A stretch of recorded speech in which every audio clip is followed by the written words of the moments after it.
I despise Harmony of Dissonance. Well, at least I did a year and a half ago when I played it for the first time. This was my least favorite Metroidvania I had ever played, and that has not changed since then. I rated it a 5 out of 10, and I was honestly thinking of going even lower than that. Why? Well, for too many reasons to count, but those can be explained later. Today, my goal is to see if this game can redeem itself for me on a second playthrough, and if so, by how much. That's right, I'm giving Harmony of Dissonance a second chance. Sometimes, for whatever reason, a game just happens to strike me the wrong way when I play it. Maybe I'm just not in the right mood. Maybe there are things I missed and I can't appreciate the game fully without them. Whatever the reason, I'm wondering if this happened to me with Harmony of Dissonance. I'd like to find out if the game truly is as horrendous as I remember, or if I was the one at fault. First, some brief background. This is the second Castlevania game on the GBA. I thought the previous one, Circle of the Moon, was a decent game overall, but it's definitely not a personal favorite. It was actually developed by a different team than the 5 other Castlevanias on the GBA and DS. Those were all led by Koji Igarashi, creator of Symphony of the Night and a well-known figure in the video game industry. And that means, of course, he directed Harmony of Dissonance. It's easy to tell this was made by a new team, as basically every aspect of the game feels totally different. From minute one, the visuals, atmosphere, gameplay, story, literally everything feels like a departure from Circle of the Moon.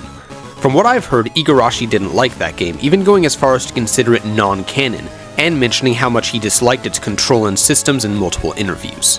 And my response to that is, have you played Harmony of Dissonance? Yeah, spoiler alert, I hated this game once again, maybe even more than I did the first time around.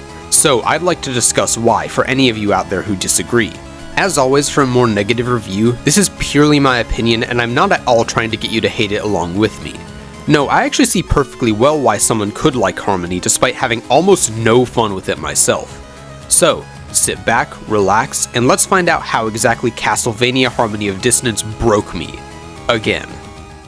We begin with Just Belmont and his friend Maxim entering a castle, where Maxim says their other friend Liddy has been taken captive.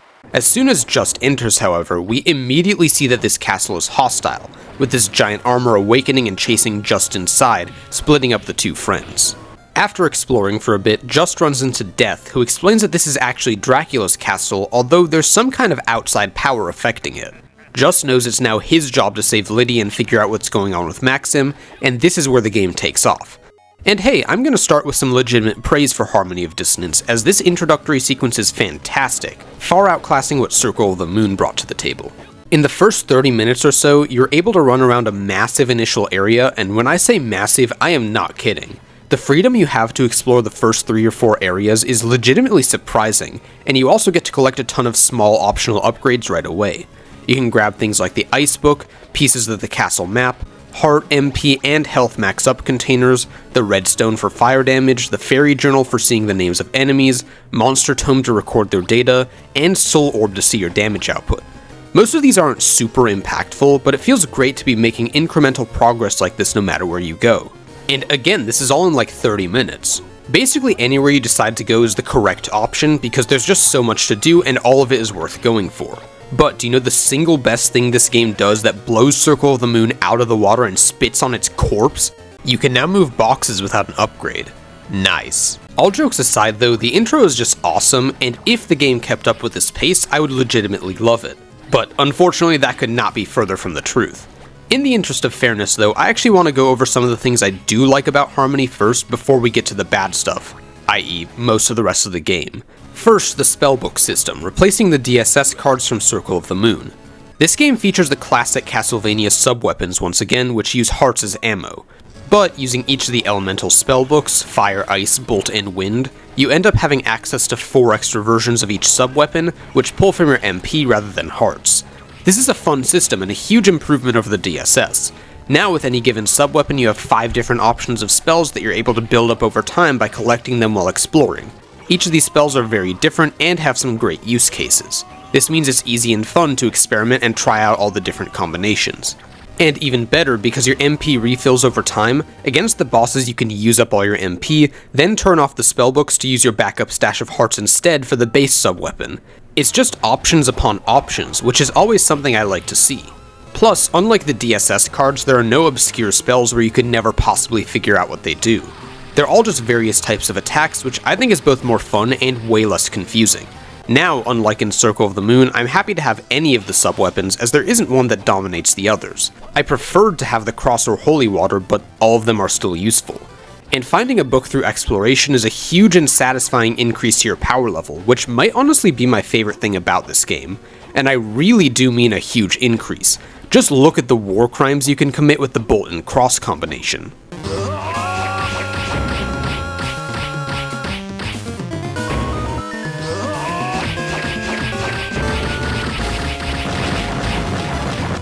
Yeah, that's pretty cool. Now for what might be a bit of a hot take. You know what else I like? The visuals. Yeah, really. One of the biggest considerations in making this game, according to IGA, was that Circle of the Moon was really hard to see on the GBA screen because of its dark visuals. A well-documented issue. I've heard plenty of people say that Harmony looks oversaturated and terrible as a result, especially on modern screens. But I actually like the general look of the game just fine, and even love it in many instances. Because of the outlines and bright colors, it's really hard to get confused as to what's happening in my experience, despite how much is going on. Some of the backgrounds are really visually interesting, with the zooming clouds behind the Chapel of Dissonance and other similar effects being a real highlight. I think my biggest complaint though is the character sprites, as Maxim looks like a jumbled mess of pixels, whereas Just is animated kind of terribly and just looks off at times. Like, look at this walk cycle, what the heck is this? Or the animation when Just is talking to someone, what is he even doing? Outside of that though, pretty great. The areas all look really different, which helps you know where you are in the world. Well, at least it should, if not for a certain design decision we'll see later on, but yeah. In this intro section we also get to see the first boss, this giant bat. And well, this game handles bosses in such a strange way that I don't really like. The majority of them are treated more like mini-bosses, I guess. You can just randomly stumble onto a boss room pretty often, and there really are a lot of them, which is nice to see. Most of them aren't that creative, they're bigger versions of normal enemies, but I've honestly kind of liked when games do that anyway. The first issue though is that nearly every one of these bosses barely puts up any form of challenge whatsoever. With the more powerful spells you unlock, you can just win in literal seconds, often not taking a single point of damage yourself. And many of them are just as easy even with only the whip.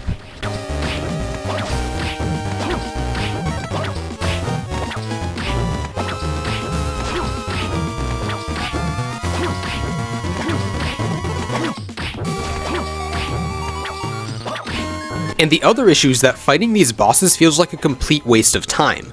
The vast majority of them don't give you any upgrade, maybe you'll just level up one time and then get a full heal. Or maybe a life up or some armor if you're lucky. I don't know, this isn't inherently a terrible thing, but it just rubs me the wrong way. On the one hand, you can just decide to skip some of these bosses if you know what you're doing and don't want to fight them, which is an interesting dynamic, I guess. But the cost here is convenience because many boss rooms don't actually block your progress, and you can just take another path to walk around them sometimes. So I guess you can say that fighting them does unlock a shortcut, which is something useful. And sure, that's fair. I just don't love this setup myself because I tend to like my Metroidvanias being more closed off and ability gated, like Metroid tends to be. At the end of the intro section, Just runs into Maxim, who says he somehow feels like he's seen this castle before, and they split up to make the search for Liddy go faster. Here you beat the first required boss, the Living Armor.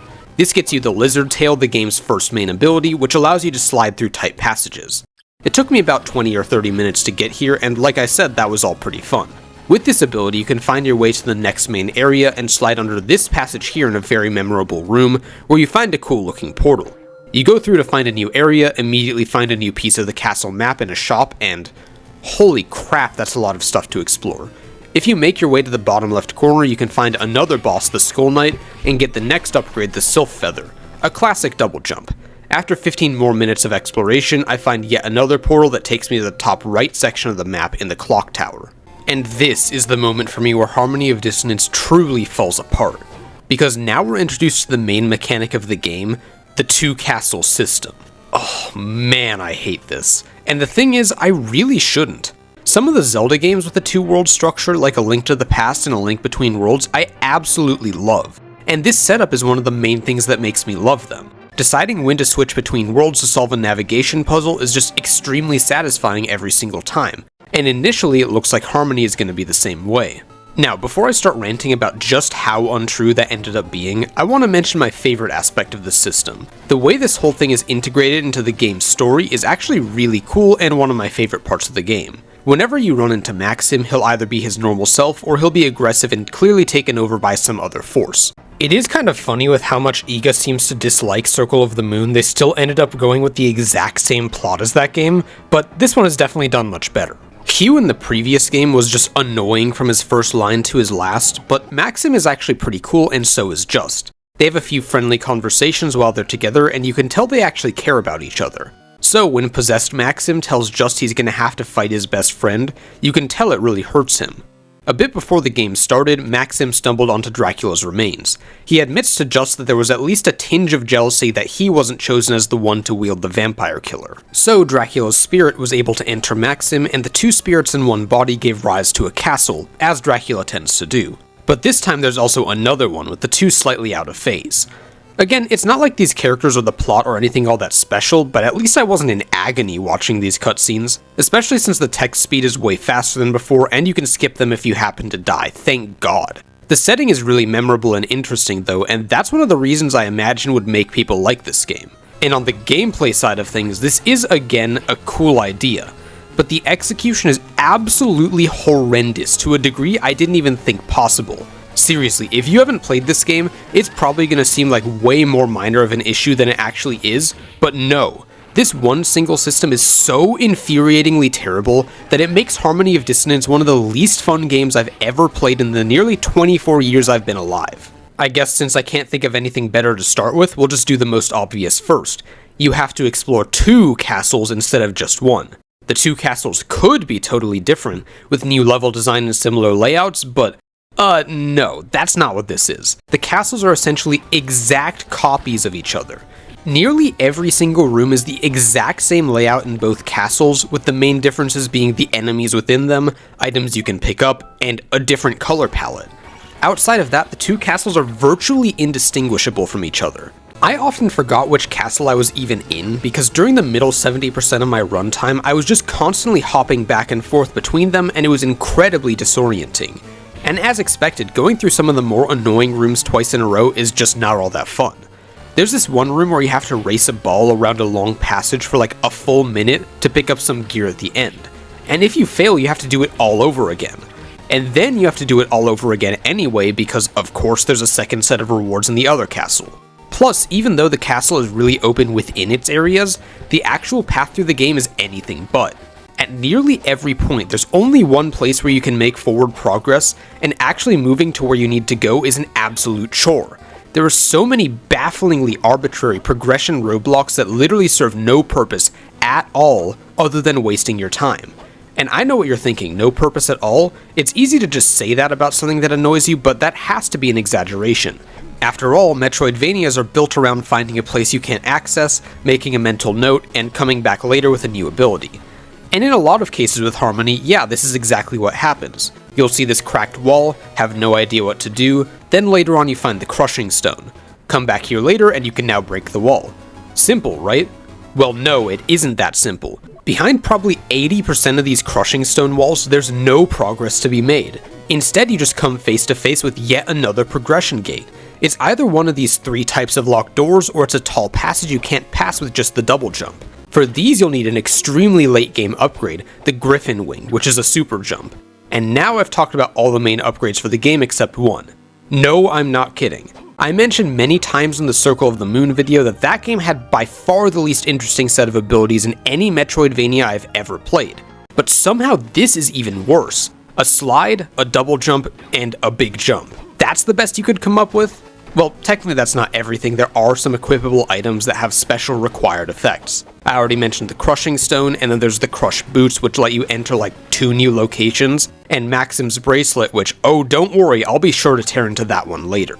But yeah, because nearly every single worthwhile shortcut through the game is locked behind the final main upgrade, they might as well not even exist. Some of these aren't actually shortcuts, but block your way to locations you're not supposed to reach yet, and I guess I can tolerate those. But just to rub salt in the many, many wounds this game's castle design inflicts, some of these shortcuts you can access from both sides, but you just can't get through. There's just nothing you can do. Now this is why I say they serve no purpose other than wasting your time. And this happens constantly. There were probably 8 to 10 times I saw both sides of a shortcut, or was able to walk up to both sides of a door, but aw, joke's on me. I didn't get to the final hour and a half of the game yet and pick up the skull key or the griffin wing. The thing is, the map feels like it's designed around making liberal use of these shortcuts, but you just can't.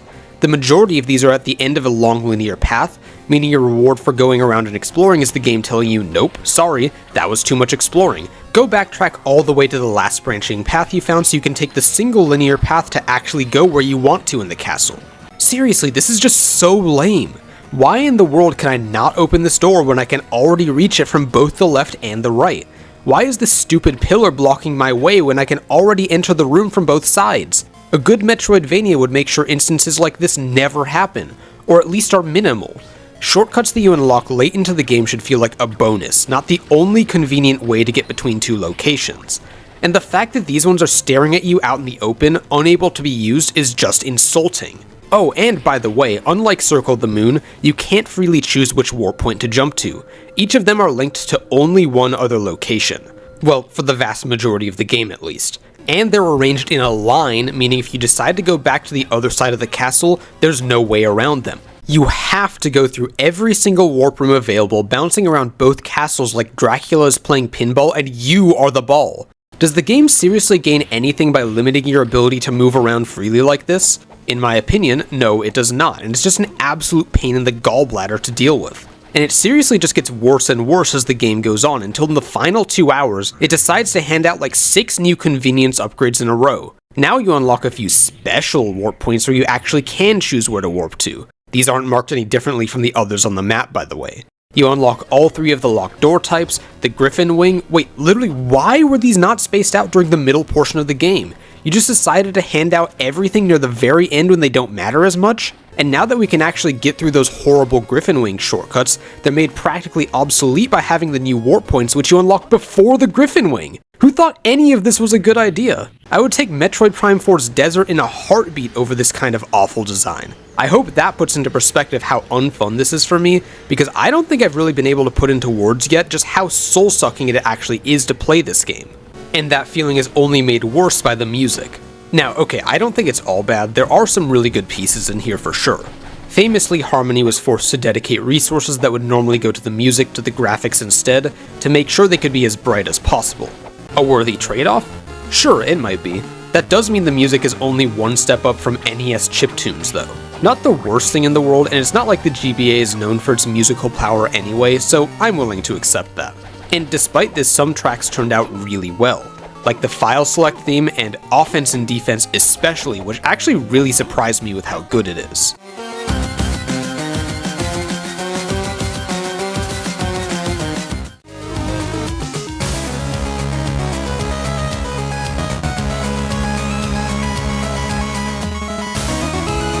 But a lot of the music you hear while exploring gets really grating after a while.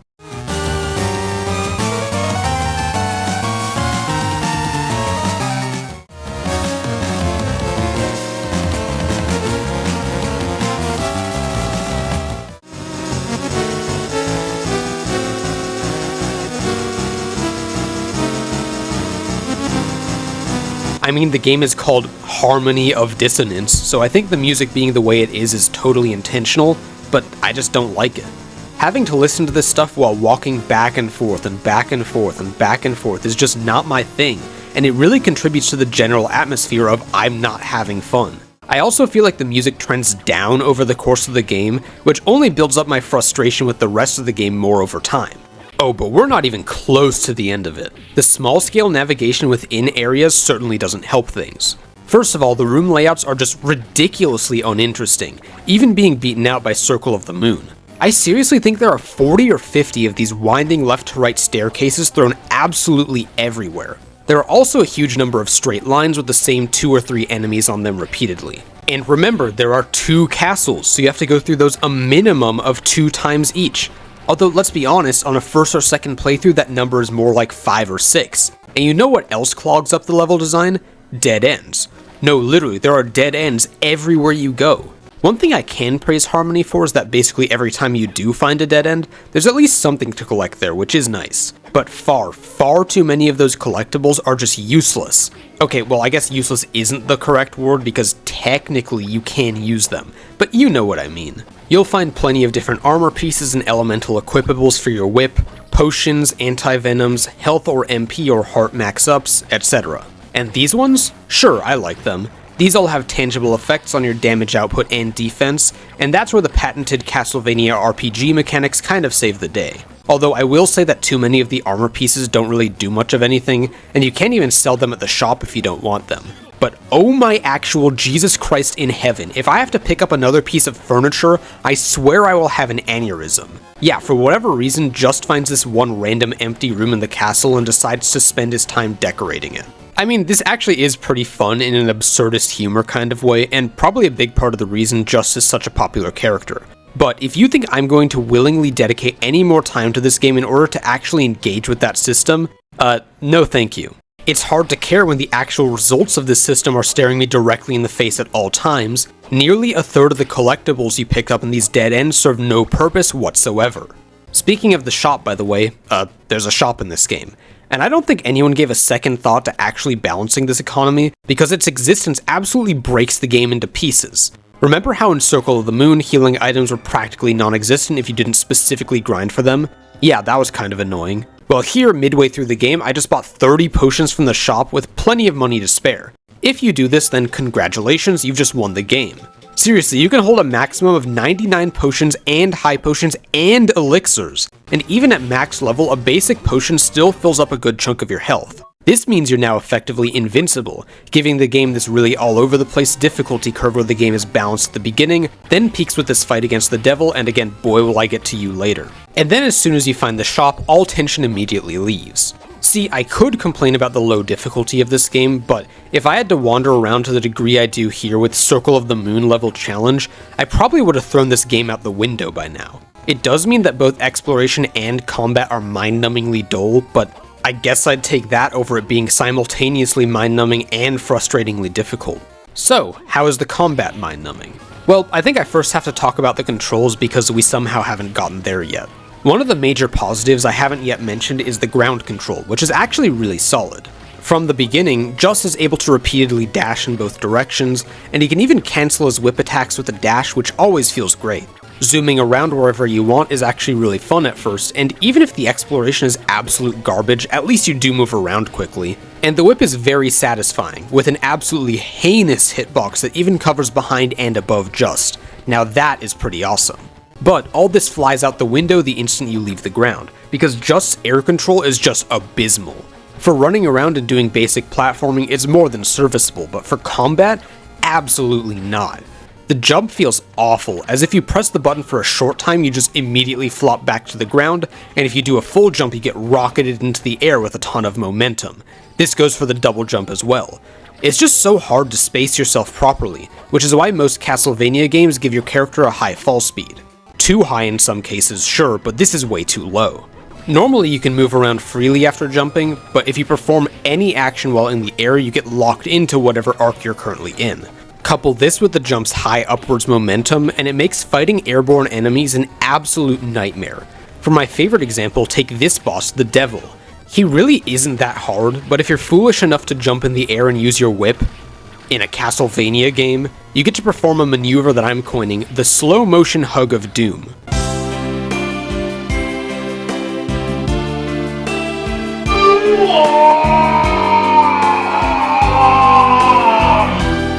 Quick editor's note, by the way. While editing, I had to search for Just's death scream sound effect, and now it's my civic duty to show you where I found it.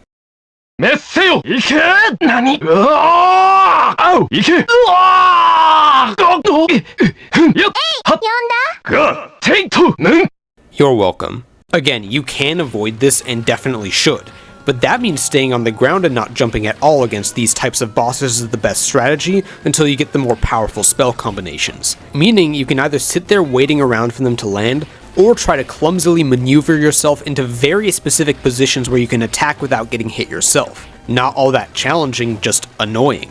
And like I mentioned before, once you do get those powerful spells, bye-bye bosses. Of course, you won't only be fighting bosses though, and while the normal enemies are better, they have their fair share of annoying moments as well, but in a very different way. See, Just has so few invincibility frames that it's easy to just get comboed to death quickly before you even realize what's happening if you run into a powerful enemy. They're not hard to fight, but this means that you do have to stop and fight basically every single enemy anytime you go through a room. Which, do I even need to remind you again at this point, may happen 5 times or more in a first time playthrough, in each castle. Later on, once you inevitably get overleveled from all this pointless back and forth, the vast majority of enemies in the game will do 1 damage. Yes, you heard that correctly. 1 damage, out of a health bar of hundreds. So now, like so many other things I don't like about this game, it's just a question of convenience. You can choose to either dash through the enemies and get smacked in the face 2 to 3 times, taking negligible damage but slowing you down. Or you can stop and press the attack button 1 to 3 times, also slowing you down. This is the more satisfying option because the tactile feeling of whip cancelling with the dash always feels nice, so that's what I did for most of the game. The issue then is that the combat never really goes past whip them 3 times until the very end of the game, when they suddenly decide that all enemies are just going to do 100 damage with every hit all of a sudden.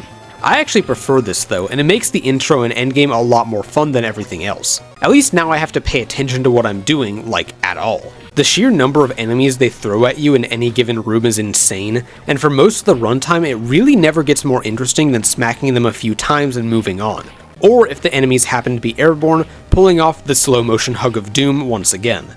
And a few enemies are really irritating, with stuff like these invisible specters flinging their massive swords around, and the griffins flying all over the place and barraging you from off screen.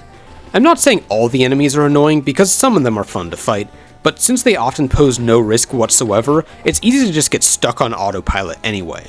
For anyone who's watched my other videos, I'm about to bring up a certain other video game. Can you guess which one? Yep, your first guess was probably right, it's Mega Man 4 once again. Remember how I said the bosses in that game give me this weird level of stress from the combination of the repetitive grating music, the high price for making a mistake, and the all-around annoying mechanics? Well, extend that to literally the entire game and you have Harmony of Dissonance. There were only a select few times here that I wasn't feeling that way. This game loves to force you to waste your time doing absolutely nothing, while blasting painful music in your ears, while making you deal with weird controls, confusing world design, and anything else you can think of that could possibly be wrong with a Metroidvania. And do you want to hear about my least favorite part of the entire experience? The absolute pinnacle of my pain and suffering? Let's talk about the way you get to the top of the Chapel of Dissonance and actually unlock those special warp points I talked about. If you go back to the Sky Walkway in Castle B, you'll run into Maxim. Except, well, this clearly isn't Maxim. He acts really weird, and soon after reveals himself to be Shadow. After the boss, it seems like you don't get anything at all, not even a health upgrade. There isn't really a clear place to go from here, so I just ended up wandering around and trying to fill out any places I hadn't yet on the map. This started to get pretty frustrating as I kept going, since I found all of those evil fake shortcuts I talked about, and I just couldn't seem to find the way forward. I ended up spending, and get this, 2.5 hours filling out literally every single possible room I could actually get to at this point. No, I'm not kidding. Every single room. There was literally no stone left unturned, but somehow I just didn't find the way forward. So what the heck is going on? Well, at some point during this I ran into Maxim again, this time in Castle A. The conversation boils down to, "You can do it, Just," and then he gives you his bracelet. I checked this out in the inventory and it says, "Given to Just by Maxim as a memento." Really now? Okay, I guess I just file it in the back pocket then, cool. It doesn't seem to actually do anything, so I'd rather just use my other accessories because, you know, they do anything. Okay, back to exploring. I spend the next hour and a half filling out the map. During this time I make it to the very top of the Chapel of Dissonance in Castle B, only to find this sealed gate at the top. It just says, "It's sealed." Okay, sure, I guess that means something. Add it to the list of the many locked doors preventing my progress. I continue wandering around doing nothing for yet another full hour. At this point I'm frustrated enough that I decided I'm just gonna look it up to save me from wasting another 2 hours of my life. I mean, the video has to come out eventually, right? I don't really want to spend any more time playing this game than I already have to. Well, guess what? The only way to progress is to equip Maxim's bracelet and walk through the sealed door. No, having it in your inventory isn't enough. You have to have it currently equipped as you walk through the door to unlock it, and this is the only way to make any progress. Look, I shouldn't have to explain why this is so terrible, right? Well, I will anyway. Number 1, the game doesn't make any of this even remotely clear. The bracelet doesn't actually let you know that it has any effect, nor does the door tell you anything specific. Not even the hint cards you can pick up throughout the game mention this. Sure, it's obvious that the bracelet will have some effect somewhere in the game, considering the castle is directly linked to Maxim, but in what world is this even fractionally obvious? Also, and definitely less of an issue by the way, the position of the door. This is located at the very top of the map, which just so happens to look exactly like the lead up to the final boss in many other Castlevania games. Plus, the fact that this is the only door of its type in the entire game means it would be very obvious to actually have the final boss behind it, with some kind of last key like they had in Circle of the Moon. Either way, raise your hand if you think this whole thing is obvious. Okay, now lower your hand if you had this game when you were younger and eventually figured it out through dozens of hours of trial and error. Okay, now lower your hand if you ever played this game with a walkthrough or guide. I'll bet very few of you have your hands still raised. Now, I'm going to be very clear about this. I'm not trying to disparage any of you or say your experiences with the game are invalid. I consider Mario and Luigi Bowser's Inside Story one of the greatest video games ever made, and you bet I played it start to finish like 10 times when I was a kid. That certainly gives me a higher opinion of the game than I would have otherwise, because how could it not? I was 7 years old and this was the very first video game I had for my very own DS. So trust me, I really do get it if you can look past this kind of thing because you just already know about it. That's fair, and I can say the exact same thing for the more obtuse moments that happen in games I'm more familiar with. Like, there are a few pretty lame moments in the overworld of A Link to the Past, but I've just played the game enough by now that they don't bother me that much. And you know, in today's world, playing a game via walkthrough is not all that unexpected. They're widely available all over the internet, and it's really easy to just look something up if you're not sure what to do. But think of a first-time player who doesn't have this level of experience, and who would prefer to play the game on their own and not look things up unless they really need to. That's where I'm coming from. I mean, again, this is a Metroidvania. Getting lost and not knowing where to go is part of the appeal and very much expected. There were many times playing Metroid games where I didn't immediately know where to go, and had to roam around for a while to actually figure it out. The difference is that the superior design of those games means if you have to do that as your last resort, it will invariably work. There will just be some place you haven't been to yet, and that's the way forward. You don't have to fiddle around in your inventory, you will be able to progress simply by playing the game normally. And the way the worlds are designed makes it easier to actually want to go explore since they aren't designed like a confusing multi-dimensional straight line. On the other hand, I wouldn't expect anyone to be able to figure the bracelet out without a guide, or perhaps by complete accident. I don't consider this a puzzle, it's just a stupidly obtuse moment that, at least in my opinion, is literally a mistake in the game's design. Seriously, why does the bracelet have to be equipped? Later on, you unlock the Skull Key and the Floodgate Key. These function as expected, where you just walk into the door or walk into the floodgate and it automatically works with no hassle. Why is the bracelet not like this? I even looked up the game's manual, just to be 100% certain that it's not my fault. And if anything, the manual makes it even less clear. It says the relics are necessary in progressing through the game. Well, guess what's labeled as an accessory and not a relic? I'm not kidding that if the bracelet was just turned into a relic, that would totally fix the problem since those activate automatically. And while you're at it, why not make the Crushing Stone and Crush Boots relics so you don't have to re-equip them every time they need to be used? Ugh, but whatever. Even if you don't think this whole thing is an issue, I highly doubt that anyone would legitimately consider this whole situation to be something that improves the game. And to me, having to look up how to progress down the main path of a Metroidvania is simply irredeemable. If I can't at the very least reach the end without having to consult a guide, then in my opinion that represents a total failure in capturing the most basic appeal of the genre. And don't get me wrong, I'm not saying I've never used a guide in any other Metroidvania. Of course I have. But in those cases when I saw the solution, I would always be able to say it was definitely my fault for not noticing what I needed to do. This is just not one of those times. And considering Aria of Sorrow would fix all of these issues and many more, I'm inclined to think the developers agreed with me to some extent. Well, now that the rant is finally over, thank God, I can at least say that Harmony improves a bit from here. One of my favorite things about the game was its first hour, because I think the starting area is easily the most well-designed part of the world. It actually does feel open, with multiple viable ways to get where you want to go, few roadblocks, and the exploration is fast-paced and fun. Well, after you've explored the rest of the game, one of the last things you have to do is go back to the starting area in Castle B.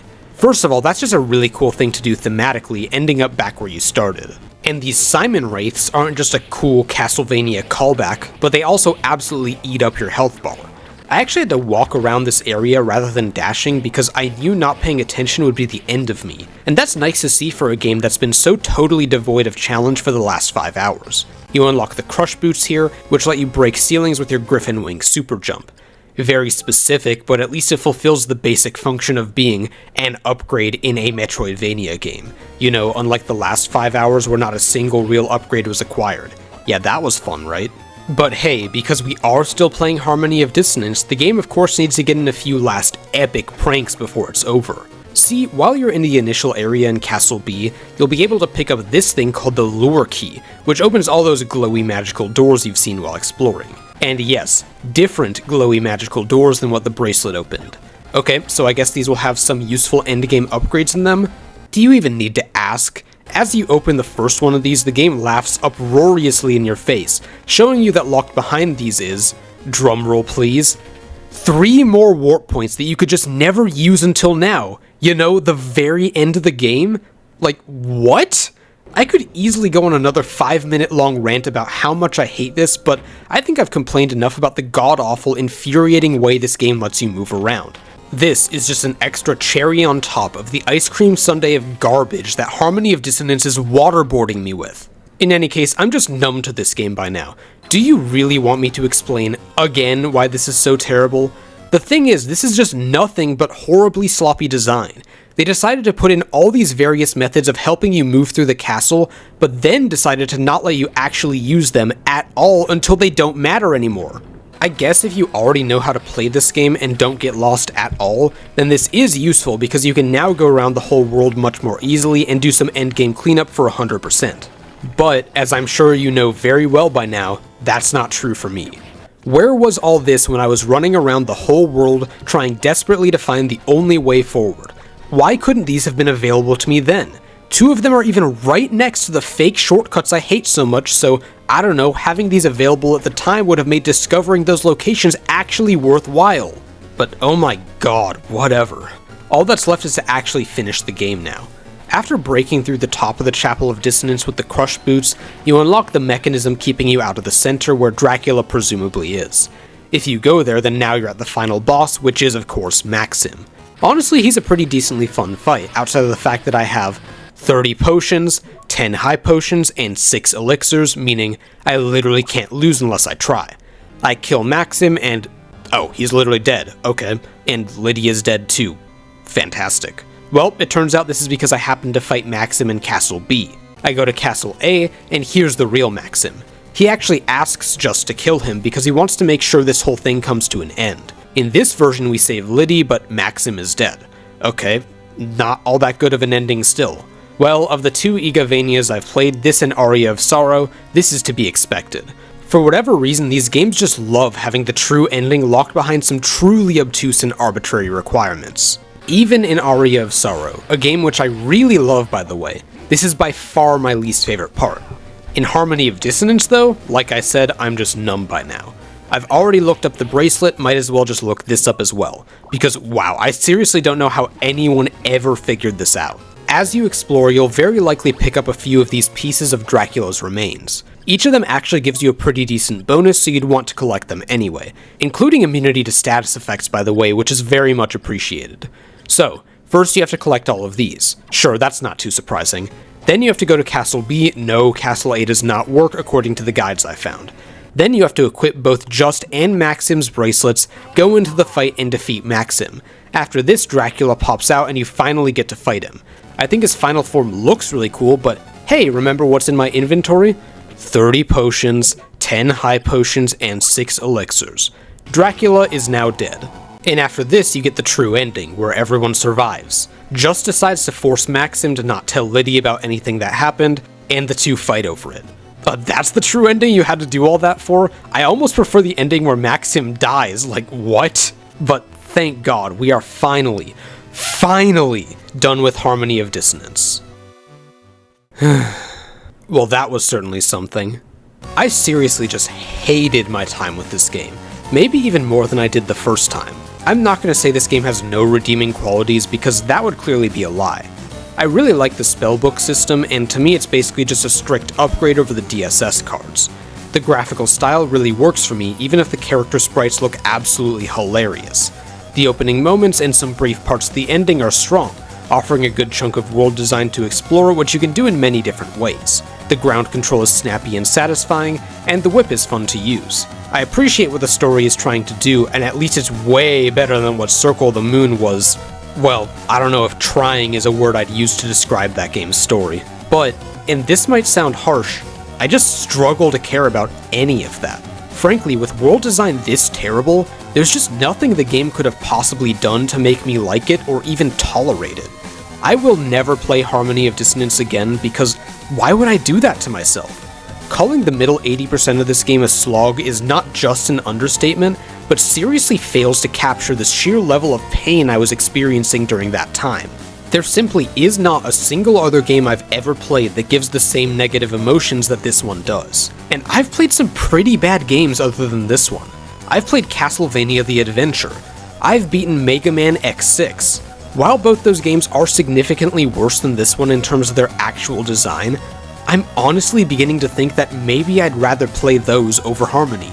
At least they take less time to beat, and even if the level design of those games is truly a bottom-of-the-barrel, irredeemable dumpster fire, at least I do know what I'm supposed to do most of the time. And the thing is, I like getting lost in Metroidvanias. It's one of my favorite types of game for a reason. I've literally never played a single game in the genre that I actively disliked. The most basic level of fun where you explore the world to find upgrades to explore more of the world is there in every other Metroidvania I've ever played. This one though? No. By the end of the game, I was actually getting to a point where finding a new collectible was not fun, and legitimately made me upset. In any other game, I would love to have this much worthwhile optional content, but the main path in Harmony is so dreadful to actually deal with, that any time I accidentally left it, well, I was just not happy to say the least. Because I know that I would have to trek manually halfway across the world through the exact same rooms I've already been through 6 times in 2 different castles if I ever decided to leave. So, when the game decided to obscure that main path through a cheap, horribly signified puzzle, if you can even call it that, I was done. There was just no salvaging it. Now, I've also played Castlevania 2: Simon's Quest. Any of you who've played that know where this is going. That is probably an objectively far worse game, at least if you consider the hilariously terrible English translation. And many of the issues are exactly the same as some of my problems with Harmony. So why do I dislike Harmony more? Well, to be honest, I went into Simon's Quest knowing the game is essentially unplayable without a guide. That's just common knowledge to any Castlevania player in 2026. Plus, that game came out on the NES, the era of experimentation and getting a lot of things wrong with noble intentions. I wasn't shocked by how bad that game was because I already knew it was bad. So I went in with a guide and had an okay time with it, I guess. On the flip side, Harmony of Dissonance has no such reputation as a guide game. It came out in 2002 after exploratory games had already been figured out. It was made by the same team as Symphony of the Night, one of the most highly regarded games of all time. So I went in with no expectations and was blown away by how terrible I found it to be. Call it a reverse wow factor if you so choose. Trust me, I'm well aware that this doesn't make Harmony of Dissonance one of the objectively worst games of all time or anything, but my feelings are my feelings and that's what I'm here to talk about. And that leads me to my final opinion. I derived essentially zero fun out of the experience of playing this game. It's not a bad game in the way where it's funny to laugh at how terrible it is, because no, it is a well-constructed product, I guess. It functions exactly as intended. It's just that the intended experience is so antithetical to the reason I would even play a video game in the first place that I can't help but place this as a contender for my least favorite game of all time. And I have to say it once again because this is probably the most negative review I'm ever going to publish. If you love Harmony of Dissonance, that's honestly great. I have no issue with that whatsoever. Seriously, I don't play video games to hate them, and I really did try to give as much credit as I could to the things this game actually does well. I would love to be able to love this game, but I just can't. My goal here is not to make you hate your favorite game because I hate when people try to do that. It sucks. Nobody will ever be able to say anything that would make me hate my favorite games, so I encourage you to do exactly the same. I'm just trying to show you why I presumably have a different opinion from you. And that's all it is, an opinion based on my own experience. That's what any review of anything is after all. So, if you disagree with me, great. Please let me know why you like this game because I'd like to hear it. While my opinion is probably set in stone, I'd still like to have more of an appreciation for the good parts of Harmony, like with any other game. And hey, if you're interested in seeing a more positive review, guess what? Next up is Castlevania Aria of Sorrow, possibly one of my favorite games of all time. So if you're interested in that and haven't already, feel free to subscribe so you can find that video more easily. Hey, if I make it to 1,000 subscribers, I get to start earning that delicious ad revenue. In any case, I'll see you then, and thanks for watching.